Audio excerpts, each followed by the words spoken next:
No Saber Direito desta semana, o professor Abel Cunha apresenta um curso de Direito Processual Penal. As aulas trazem tópicos como a origem e a aplicação do processo penal, procedimentos, ritos especiais, prisões e recursos cabíveis. Confira a aula 4.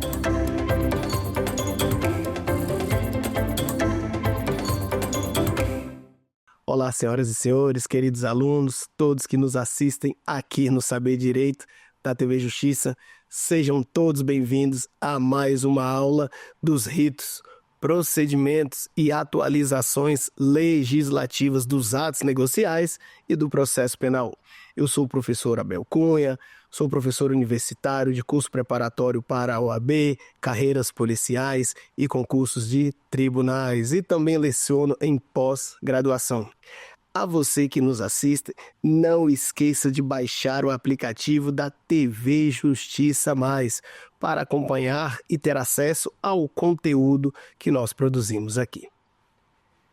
Vejam só, nós estamos analisando os ritos, procedimentos e toda a atualização que tem acerca dos ritos comuns e dos ritos especiais.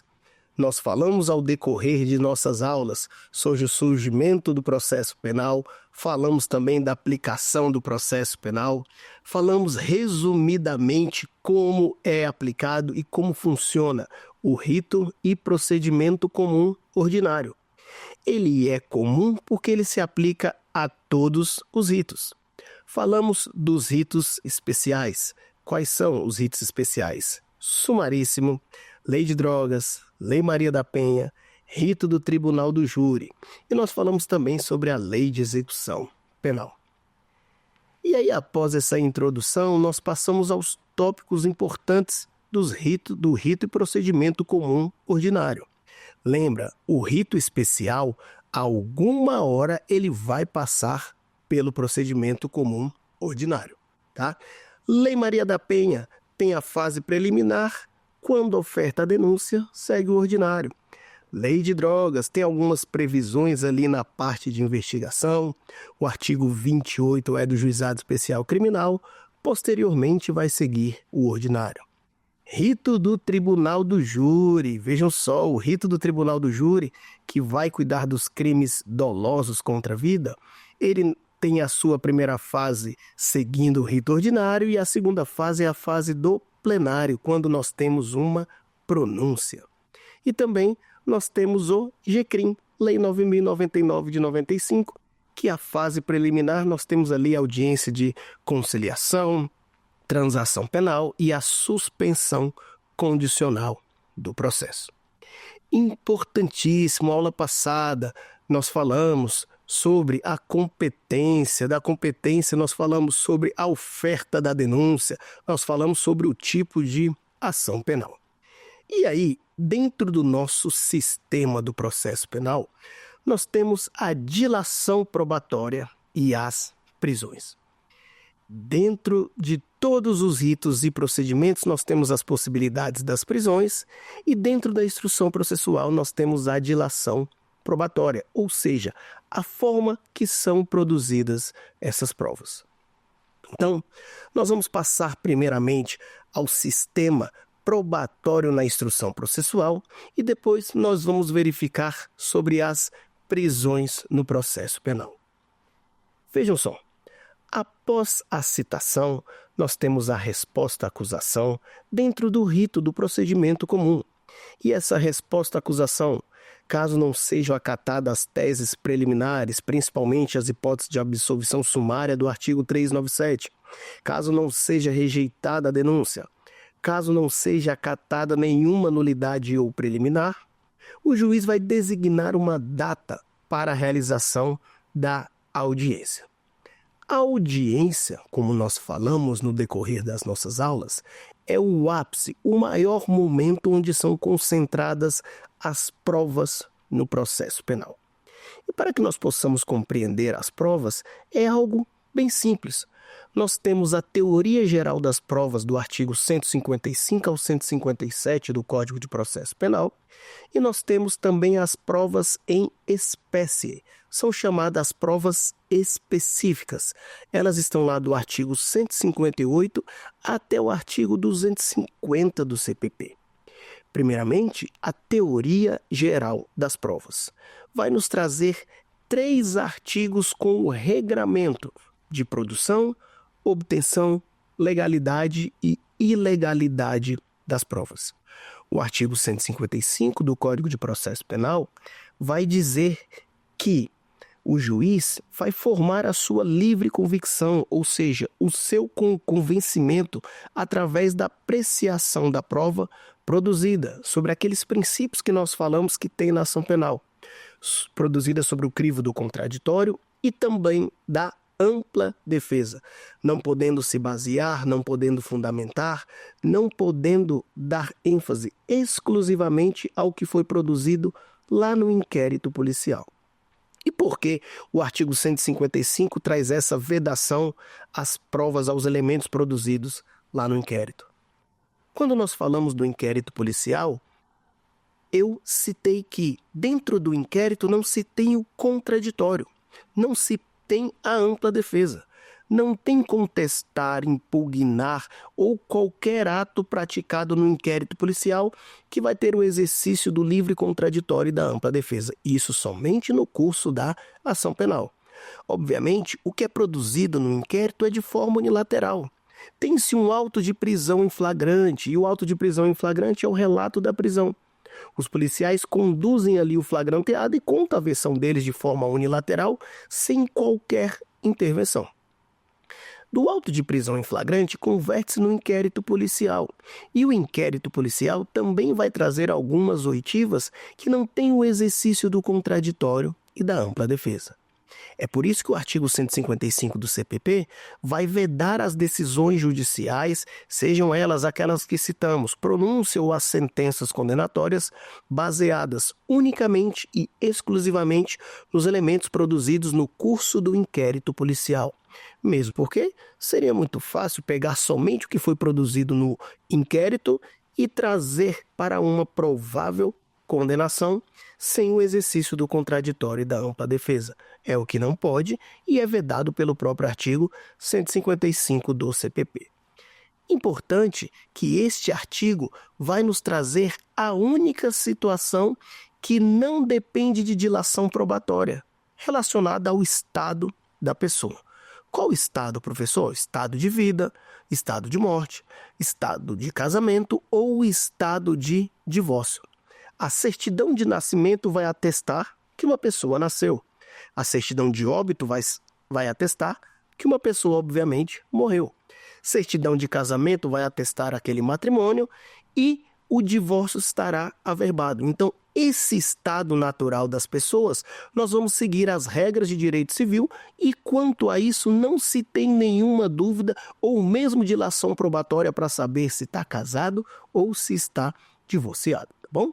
Então, artigo 155 vai trazer sobre a vedação de decisões judiciais realizadas com elementos no inquérito, devendo elas ser proferidas com base no contraditório e na ampla defesa. E o artigo 156 do nosso Código de Processo Penal vai trazer sobre a possibilidade da produção da prova. O artigo 156 diz assim: o ônus da prova incumbe a quem alega. Quem está alegando deve demonstrar o que está alegando. E o próprio artigo traz 2 exceções. Como assim exceções ao ônus da prova a quem alega? Não, a possibilidade que o juiz tem de determinar a produção da prova. Se aquela prova se perder, se perecer no curso do processo. Imagina você, tem uma cena de homicídio e nós vamos aguardar a audiência para que seja realizada a perícia, para que seja realizado o exame de corpo de delito. Não vamos mexer no corpo, vamos aguardar os 6 meses da audiência e o corpo ali vai perecer, vai entrar em putrefação. Então, prestem bem atenção. Quando a prova não pode ser repetida, ela pode ser realizada de forma antecipada. Ressalvada essa prova antecipada, ressalvada essa prova que pode perder, nós temos o artigo 157 do Código de Processo Penal. E é um tema maravilhoso que vai nos trazer a prova ilegal, a prova ilícita. Dentro do processo penal não são admitidas as provas ilegais, não é admitido a prova ilícita. Nem mesmo aquela produzida em qualquer violação de norma constitucional ou de norma processual penal. Então, o inciso 1º vai dizer assim: são inadmitidas as provas ilícitas originárias e também aquelas por derivação. Todo mundo estudou esse tema na graduação. Teoria dos frutos da árvore envenenada. Ora, se a árvore está envenenada, os frutos que dela virão também estarão envenenados, tá bom? Apenas aquelas provas produzidas com fonte independente da contaminação é que tem validade no processo penal e a exceção à regra. Somente se for a única forma do denunciado, do acusado, do réu provar a sua inocência é que é admitida uma prova ilícita. Vou dar um exemplo. Em uma imputação de uma lesão corporal ou de um crime contra a honra no âmbito da Lei Maria da Penha, o réu, a única forma que ele tem de se defender é ele realizar um grampo telefônico ilegal, uma escuta telefônica ilegal. Nesse caso, se ele comprovar a sua inocência com uma prova ilícita, apenas então somente essa prova isolada, sendo a única forma, ela é admitida aqui no âmbito do processo penal. Então, teoria geral das provas, nós temos os 3 artigos, 155, 156 e 157. E temos as outras provas do artigo 158 até o 250. Sempre, em todos os certames, principalmente no exame de ordem, concursos públicos, vai cair o tema teoria geral das provas, vai cair as provas em espécie, e das 8 provas sempre terá uma questão de busca e apreensão e exame de corpo de delito. Vejam só, o exame de corpo de delito vai ter o seu início lá no artigo 158 e dentro dele, quando nós iniciamos o estudo das provas, nós temos o juízo das garantias. Juízo das garantias, que veio com o pacote anticrime, tinha sido congelado para julgamento no Supremo, por conta de verificar um impacto que teria no judiciário. Primeiramente, o que vem a ser o juízo das garantias? Juízo das garantias é aquele juízo que vai garantir os direitos dentro do inquérito policial daquele que está sendo investigado. Então, todos os pedidos relacionados ao inquérito vai ser direcionado ao juízo da garantia, a um juiz específico. Quando é que finda o juiz das garantias? Vai findar o juiz das garantias com o oferecimento da denúncia. Ofertou a denúncia para o juízo competente, aquele juízo da garantia vai direcionar todos os pleitos para o juiz competente. Lembrando, juiz das garantias e cadeia de custódia. O que vem a ser a cadeia de custódia? A cadeia de custódia vem a ser a forma que é guardada, preservada e passada a prova que foi produzida, inicialmente como elemento no inquérito policial e depois na ação penal, que ela terá o valor de prova com contraditório e a ampla defesa. São temas novos que estavam congelados, esse ano entrou em vigor e nós precisamos ter bem atenção quanto ao juízo das garantias e quanto à cadeia de custódia. O Superior Tribunal de Justiça já deu algumas decisões sobre a não conservação dessa cadeia de custódia, sobre a não conservação das provas, sejam aquelas provas obtidas por meio de acesso telefônico, sejam as provas obtidas através de meio material, como por exemplo a forma de armazenamento de uma arma, de um entorpecente e seus elementos. Se não for armazenado da forma devida, repassado da autoridade da Polícia Militar que realizou o flagrante para a Polícia Civil que fez o inquérito, para o Judiciário que está cuidando da ação penal e instrução processual, nós temos a chamada quebra da cadeia de custódia, tá bom? Quebra de cadeia de custódia gera a ilicitude daquela prova, daquele elemento que foi produzido. Então, falando do exame de corpo de delito, o artigo 158 do nosso Código de Processo Penal vai nos trazer que toda vez que uma infração penal, um ilícito, um crime deixar vestígios, será indispensável, leia-se, obrigatória a realização do exame de corpo de delito. Obviamente, obrigatório quando possível. E o que vem a ser esse exame de corpo de delito? Nós sempre imaginamos, quando se fala de corpo, um corpo humano, mas o Código está nos dizendo que o corpo é o elemento, é o objeto, é o local que vai conter qualquer substância do crime. Então nós falamos de um corpo humano, nós falamos de um objeto, nós falamos de um local, nós falamos de um veículo, de qualquer coisa que deixou algum elemento daquele ilícito penal, que deve ser realizada o exame, a perícia ou o exame de corpo de delito. E como é que é feita essa perícia, professor? Vejam só, essa perícia é a análise técnica realizada por uma pessoa que tem formação específica na área. Em regra, nós chamamos de peritos oficiais aqueles de carreira, aqueles que são concursados, vinculados àquela polícia estadual ou federal. E quando não se tem ali na cidade aquele perito especial, como é que nós vamos fazer? Existe a nomeação do perito. Nomeação, nós vamos pegar um profissional técnico naquela área, seja a área medicinal, seja a área de contadoria para uma eventual perícia, para que produza o laudo. O que é o laudo? O laudo é o resultado da análise do exame realizado. Então, nós temos um ilícito penal e nós vamos elucidar, nós vamos fazer a análise daquele ilícito penal através do exame de corpo de delito. E o resultado desse exame é um laudo que é produzido. Professor, é verdade que as partes podem realizar questionamentos aos peritos? Sim, são chamados quesitos. Os quesitos são questionamentos enviados pelas partes, seja Ministério Público, seja a defesa, para que o perito responda sobre um laudo cadavérico, sobre um laudo nos cálculos, por exemplo, sobre um laudo de digitais ou mesmo de substâncias entorpecentes. Imagine vocês, hoje no nosso Brasil, nós temos sempre que comprovar que, para a existência de um delito de tráfico, aquela substância entorpecente seja ilícita, seja tóxica e cause de dependência química.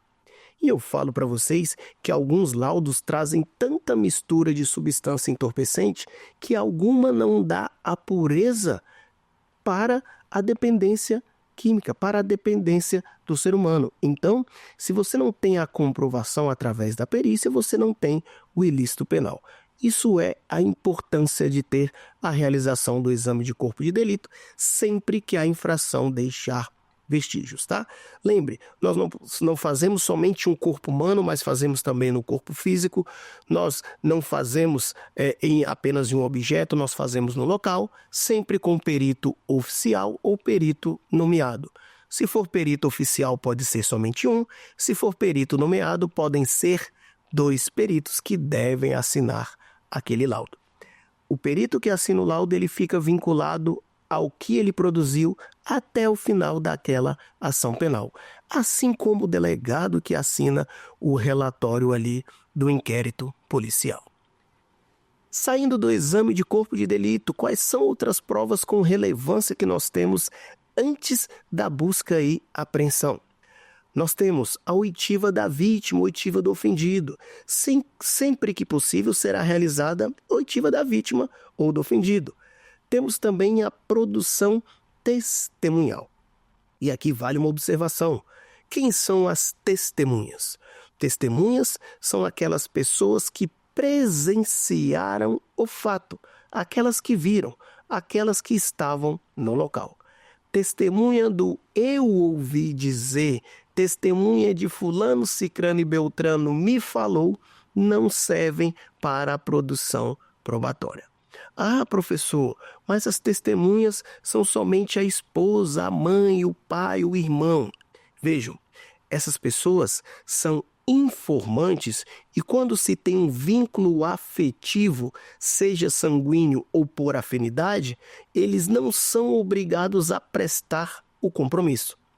Todas as testemunhas devem prestar o compromisso, mas afinidade positiva ou negativa, ou mesmo o CAD, cônjuge, ascendente, descendente ou irmão, não prestam o compromisso de dizer a verdade como testemunha. Não isenta, obviamente, do crime de falso testemunho. Tá? Não pode atentar contra a justiça. Vejam bem, informantes, aqueles que não prestam compromisso, e testemunha, aqueles que prestam compromisso legal. Falamos do exame de corpo de delito, falamos da vítima do ofendido, falamos da testemunha. E o que nós temos também? O último ato a ser realizado ali na audiência de instrução é o interrogatório. Vejam que o interrogatório está dentro do sistema de provas. O interrogatório do acusado é sim um meio de prova. E é um meio de prova muito importante. Aqui no Brasil não tem o delito de perjúrio, como lá nos Estados Unidos, que lá nos Estados Unidos vai dizer assim, você precisa dizer a verdade. Você é réu, você não pode mentir. No Brasil, não. No Brasil não se tem o delito de perjúrio. Aquele que está sendo acusado pode defender da forma que quiser e pode também contar a versão que for mais vantajosa para ele. Lembrando, direito ao silêncio quanto ao interrogatório, tanto na fase inquisitorial quanto na fase judicial. No interrogatório judicial, nós temos duas fases de interrogatório. A primeira, onde são feitas perguntas relacionadas ao estado civil, endereço, filiação, que são obrigatórias as respostas, e a segunda parte do interrogatório, onde serão perguntados sobre os fatos.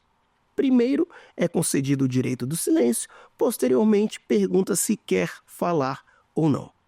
E aqui, o direito ao silêncio ele pode ser parcial ou total, ou seja, o réu pode responder somente as perguntas da defesa, somente as perguntas do juízo ou somente as perguntas do Ministério Público. Então, interrogatório, último ato a ser realizado na instrução processual e é um meio de defesa.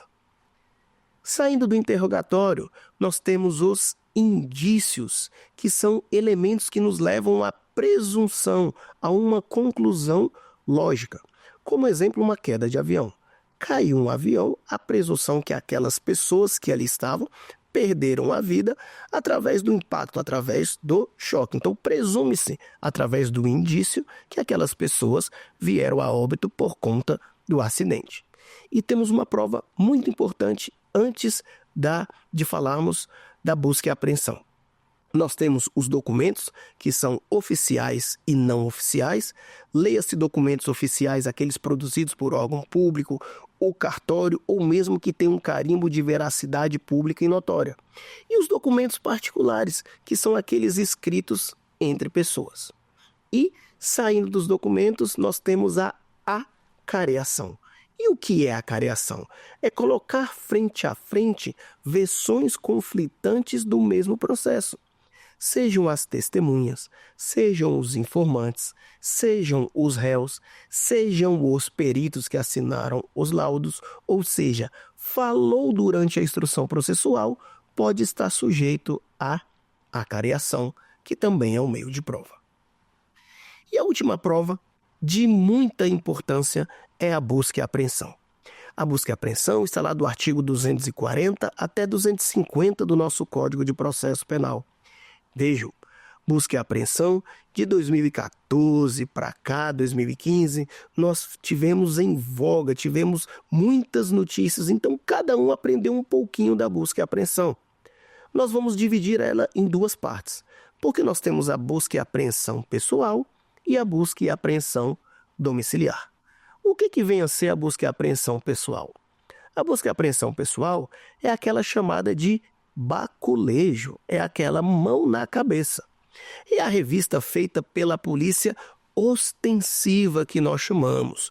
O Código de Processo Penal diz que aquela revista, aquela busca e apreensão pessoal, ela deve ser feita apenas em fundadas suspeitas do cometimento de um ilícito penal ou que aquele transeunte estaria portando ali alguma arma de fogo ou algum objeto ilícito.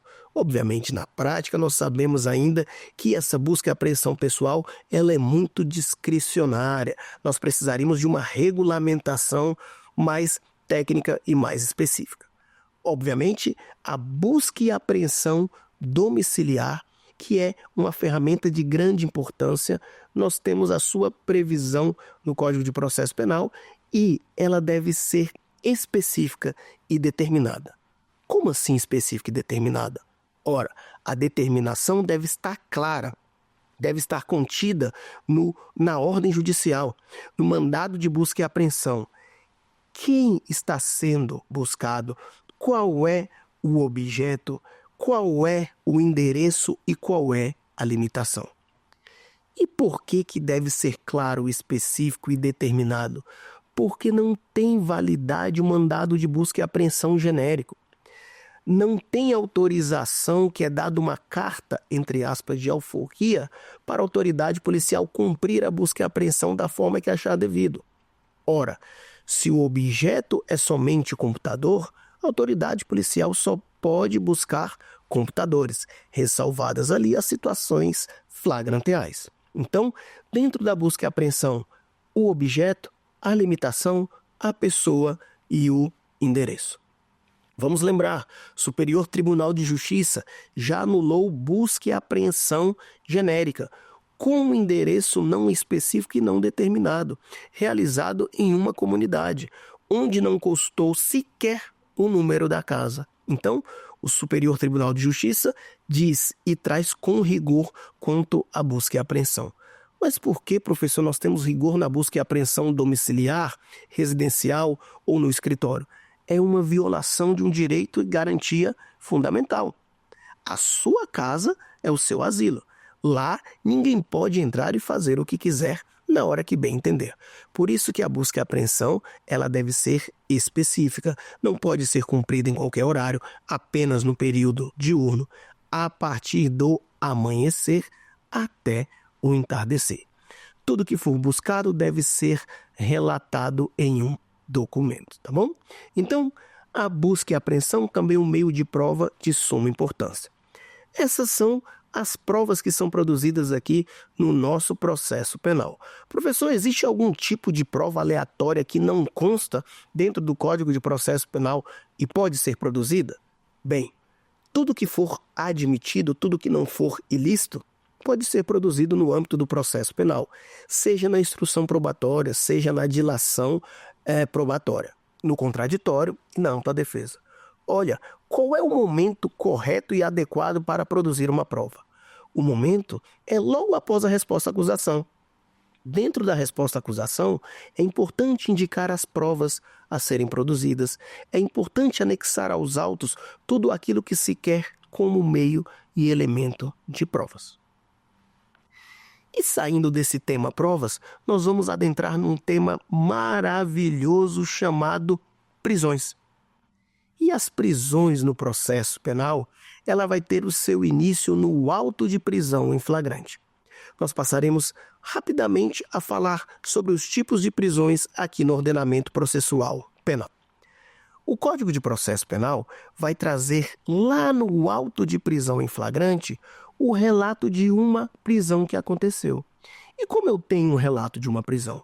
Ora, eu tenho o artigo 301, 302 e 303 do Código de Processo Penal, que vai me dizer assim, primeiramente, o artigo 301 vai trazer a prisão facultativa, quando qualquer do povo pode prender, e a obrigatória, quando a autoridade policial deve prender. O artigo 302 do CPP vão nos trazer as 4 hipóteses de flagrantes legais. E que hipóteses são essas? Os flagrantes legais são aqueles dos incisos do 302. Próprio, impróprio, perseguido e presumido. Próprio, impróprio, perseguido e presumido. próprio, quando a gente está cometendo a infração penal; impróprio, quando a gente acaba de cometer a infração penal; flagrante perseguido, quando logo após o fato o autor do delito é perseguido; e flagrante presumido, quando o autor do fato é encontrado com objetos que o liguem a ser o autor daquele delito. Esses são chamados flagrantes legais porque eles estão dentro do artigo 302. Mas nós temos outras hipóteses de flagrantes considerados válidos também, que a doutrina e a jurisprudência foi desenvolvendo aí ao longo do tempo.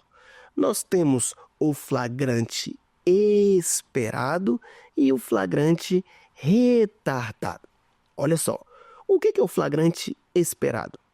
Imagine você a espera que alguém vai ter para uma mulher se arrumar para ir para um casamento. Qual é essa espera?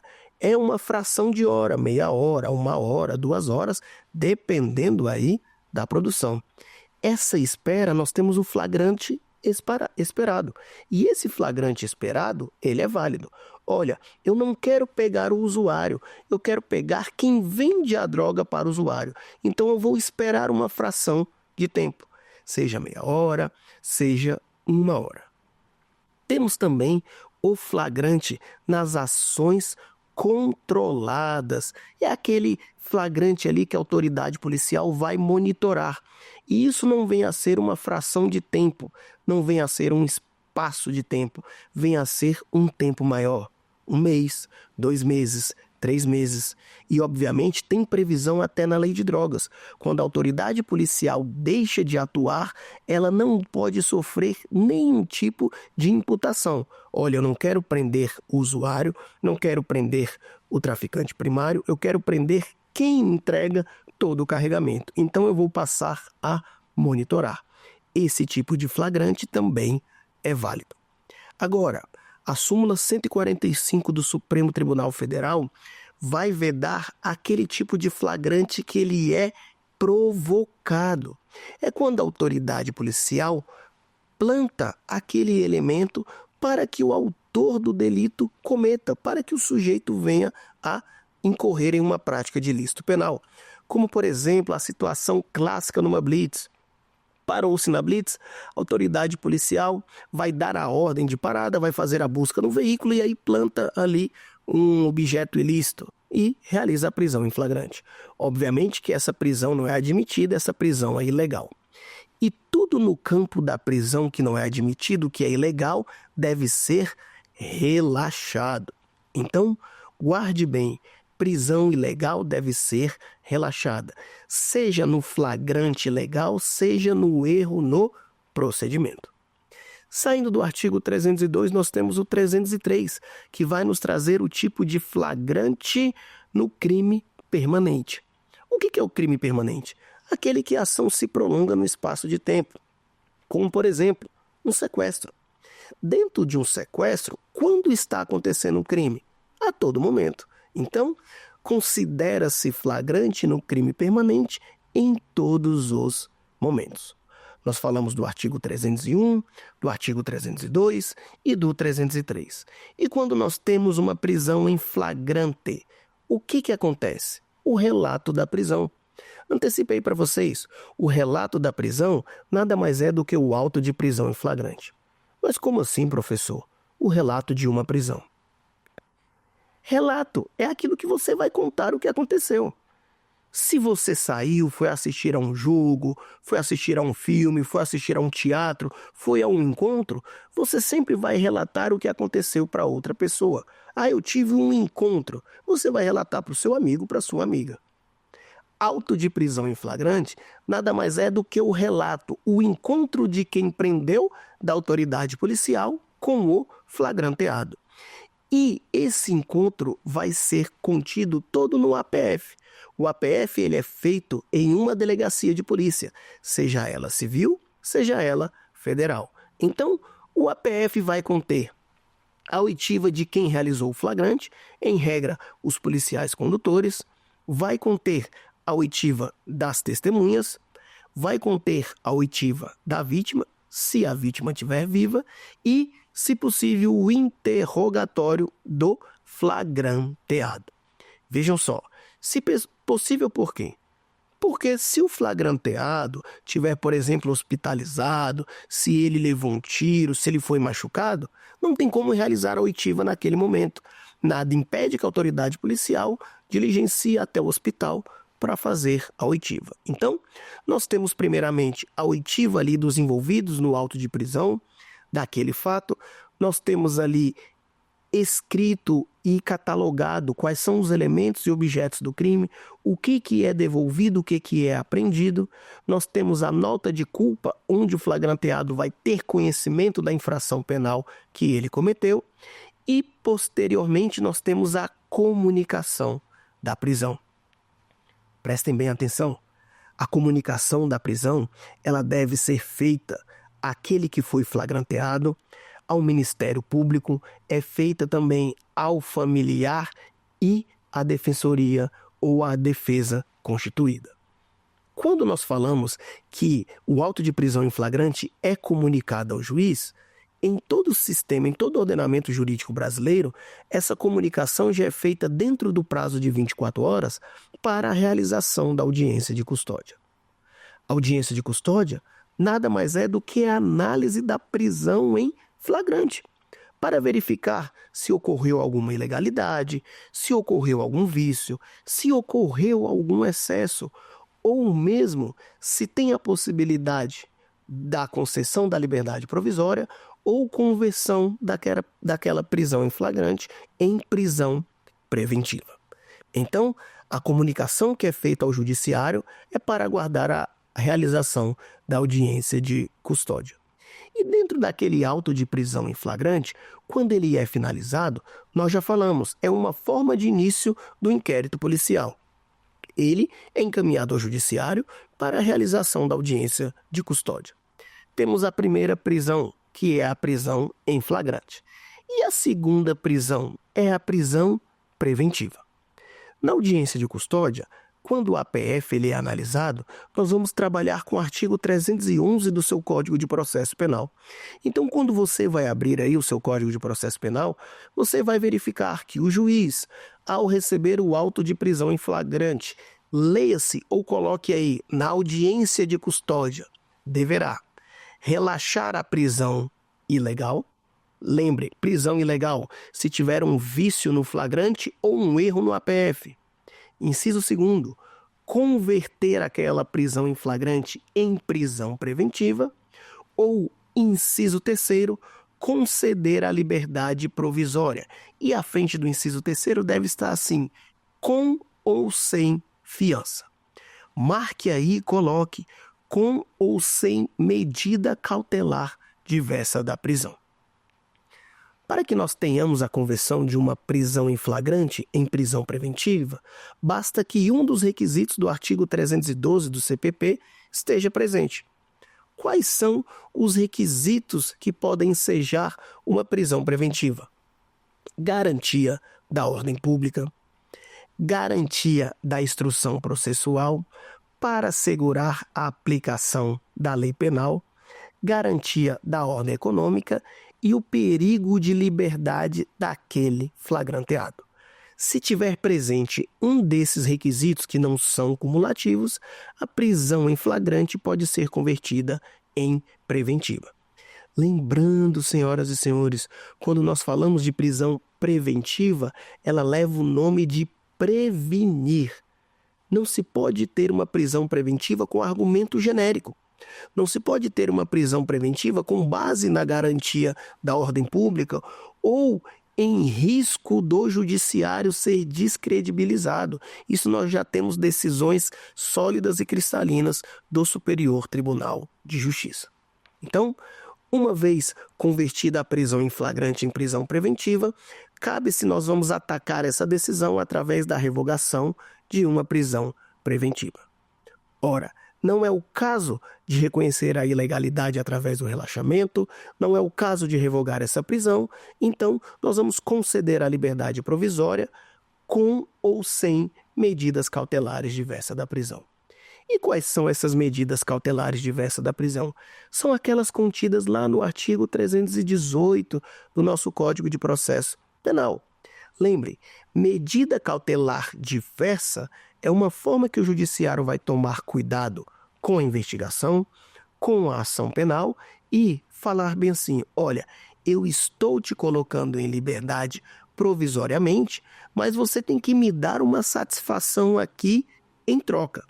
Lembre-se, requisitos. Institutos despenalizadores vão requerer algumas coisinhas para que sejam cumpridos. E aqui nas medidas cautelares diversas da prisão, vai dizer assim, olha, vem aqui uma vez por mês assinar e justificar as suas atividades, utilize o monitoramento eletrônico, você tem proibição de sair da sua cidade, proibição de frequentar determinados locais, proibição também de falar com outras pessoas. Vejam, todas as medidas cautelares diversas são semelhantes àqueles pequenos requisitos dos institutos despenalizadores. Uma observação. Quando nós temos os crimes de menor potencial ofensivo e também aqueles crimes que se submetem ao rito sumaríssimo, esses, apesar de ter o flagrante, chegou na delegacia, a pessoa vai ficar solto. Mas por que livra-se solto? Ora, se a pena máxima é até 2 anos, se nós temos aí até 2 anos o regime aberto, se nós temos a possibilidade ainda de até 2 anos de vários institutos da Lei 9.099, não há porquê, em uma infração de menor potencial ofensivo, de uma contravenção penal, manter aquela pessoa presa ali, aguardando uma audiência de custódia. Professor, é verdade que o delegado pode conceder a liberdade provisória? É verdade que o delegado expede um decreto? Vejam só, delegado não expede decreto. Ordem judicial é feita somente pelo juiz. O que o delegado faz nada mais é do que o artigo 322 do Código de Processo Penal. Nas infrações que têm a pena máxima combinada em até 4 anos, se a pessoa for primária e for cabível a fiança, nos crimes afiançáveis, o delegado vai arbitrar aquela fiança. Obviamente, lembrando, 0 a 4 anos o regime será o aberto, a pessoa não ficará presa. Mas, se ela não tiver a possibilidade de arcar com a fiança, nós vamos encaminhá-la para a audiência de custódia. O delegado não tem o poder ou livre-arbítrio de isentar a fiança. Se diz que o crime tem que prestar fiança, o delegado vai arbitrar. Questão de valorar isenção da fiança, diminuir ou o que for, cabe somente ao judiciário, tá bom? Então, nós falamos aqui da prisão em flagrante, da prisão preventiva, nós falamos dos requisitos da prisão preventiva e das medidas cautelares diversas. Nós temos um tipo de prisão chamada prisão temporária. E por que a prisão ela é temporária? É porque ela possui um tempo, ela possui um prazo. E essa prisão de tempo, essa prisão de prazo, ela tem uma lei específica. É a Lei 7.960 de 89. A prisão temporária é a chamada prisão para investigação. Ela só acontece no curso do inquérito policial. Se for acontecer durante o processo, é a prisão preventiva, é a prisão para prevenir. Então prestem bem atenção. Para investigar, eu tenho a prisão temporária, aquela que tem um prazo específico e determinado. Crime comum, prisão temporária, 5 dias, podendo ser prorrogado por mais 5 dias. Crime hediondo, prisão temporária, 30 dias, podendo ser prorrogada somente uma única vez por mais 30 dias. Obviamente, os crimes hediondos são mais complexos, eles precisam de mais prazo. Chegando ao final desse tempo da prisão temporária, não se tem prorrogação. O que é feito automaticamente? A soltura. Não existe prisão temporária com prazo a mais daquele previsto ou especificado em lei. Tudo que for ilegal deve ser relaxado. Tudo que for ilegal deve ser relaxado. Saindo da prisão temporária, nós temos um tipo de prisão que tinha uso no nosso ordenamento jurídico e atualmente ela voltou somente no rito do júri. É a chamada prisão após sentença. Vejam só, quando uma pessoa responde o seu processo, a sua ação penal toda solta, na sentença condenatória, a pessoa que comete um crime comum, ela não deve ser presa. Nós temos decisões pacíficas dos tribunais estaduais e principalmente do Superior Tribunal de Justiça que respondeu em liberdade, recorre em liberdade. Mas, recentemente, o Supremo Tribunal Federal decidiu que nas ações penais que cuidam dos crimes dolosos contra a vida, ou seja, no tribunal do júri, quando nós temos uma sentença penal condenatória, independente do quantum da pena, é determinada a execução provisória. Professor, é um retrocesso daquela chamada prisão em segunda instância que ficou em voga, que veio à tona em 2015, 2016?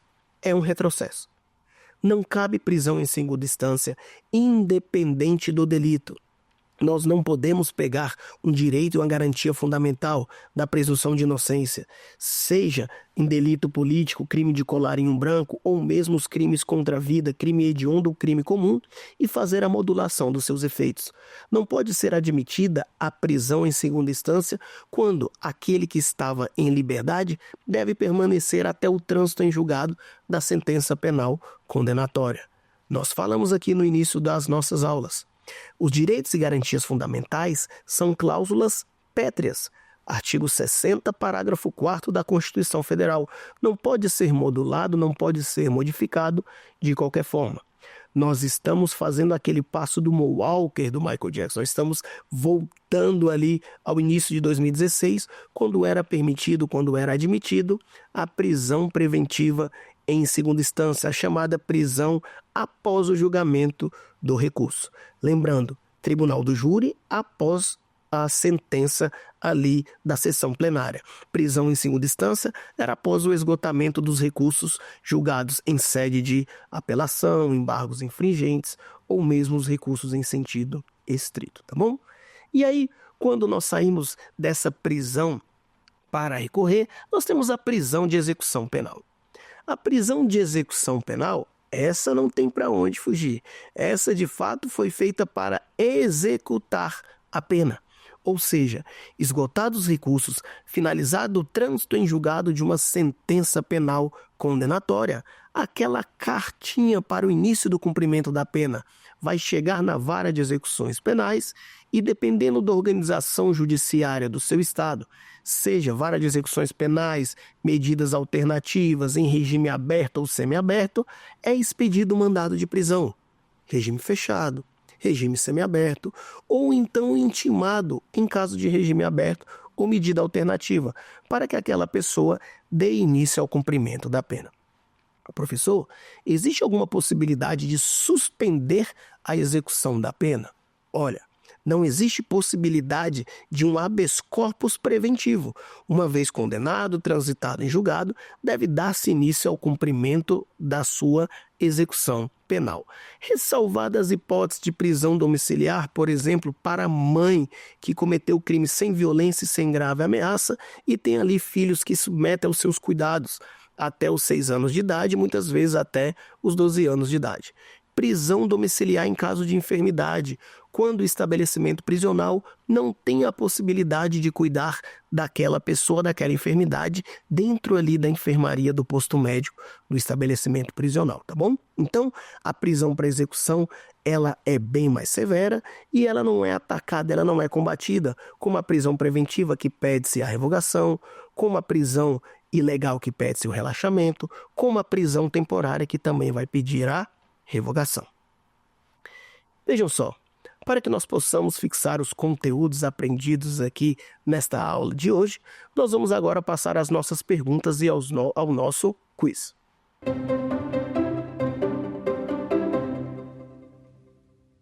A prisão em flagrante de uma pessoa primária que cometeu uma contravenção penal ou crime de menor potencial ofensivo tem como consequência a sua letra A, conversão em temporária, letra B, conversão em preventiva. Letra C, soltura imediata. E letra D, audiência de custódia. Resposta correta. Letra C, soltura imediata. Nós falamos na aula de hoje que nas infrações de menor potencial ofensivo e nas contravenções penais, quando nós temos um ilícito penal que é submetido ao flagrante, aquele que é autuado é levado para a delegacia e livrar-se solto. Mas por quê? Porque é lavrado um termo circunstanciado, com posterior comparecimento ao juizado especial criminal. Vamos para mais uma.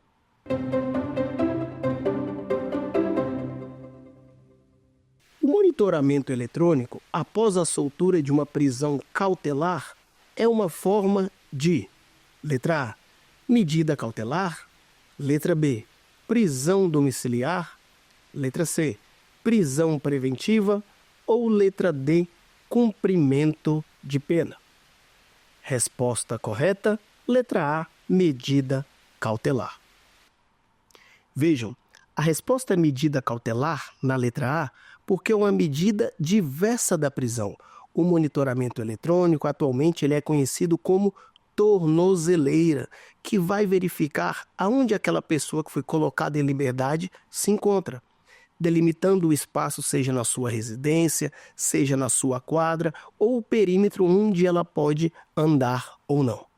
Mas lembrando, na sua mão existe um monitoramento eletrônico aí chamado aparelho telefônico. Você dá satisfação desde quando acorda até quando dorme da sua localidade e o que você está fazendo. Vamos para a nossa última pergunta.